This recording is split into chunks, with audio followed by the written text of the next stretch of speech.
The streets of Sudan's capital Khartoum, once a major battlefield, are slowly returning to life after 2 years of fighting between the Sudanese army and the paramilitary rapid support forces brought the city to a standstill.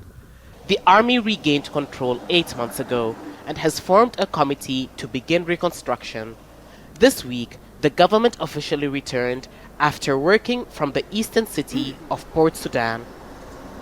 The return of the government is meant to signal that life here is back to normal. More than 8 million people used to live in Khartoum. Millions were forced from their homes during the conflict. The UN estimates more than 500,000 people have returned in the past year. But in parts of the capital, basic services haven't been restored and life is difficult. This is what remains of the power distribution box that supplied parts of Arkawi district in eastern Khartoum. Electricity was cut in the first days of the conflict and has never been restored. Bilal Ahmed lives here with his family.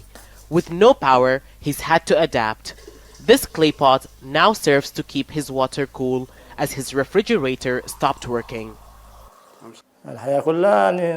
It's like we're living in the Stone Age.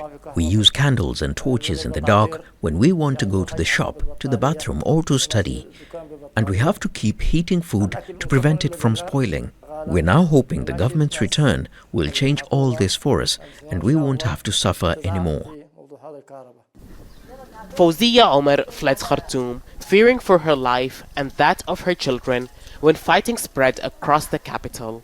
She returned after the army regained control, despite being warned services would be limited. We are now back and there is safety. There are some services like health and schools. There is no electricity and that is an issue, but no one has to return to his home. With the government's return, hopefully services will gradually return to what it was.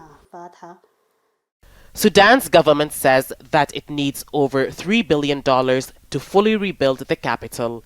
But fighting is still ongoing in other parts of the country, affecting the government's reconstruction efforts. Many areas have seen services restored, but others are still waiting, hoping the government's return to Khartoum will mean services will be restored sooner rather than later. Hiba Morgan, Al Jazeera, Khartoum.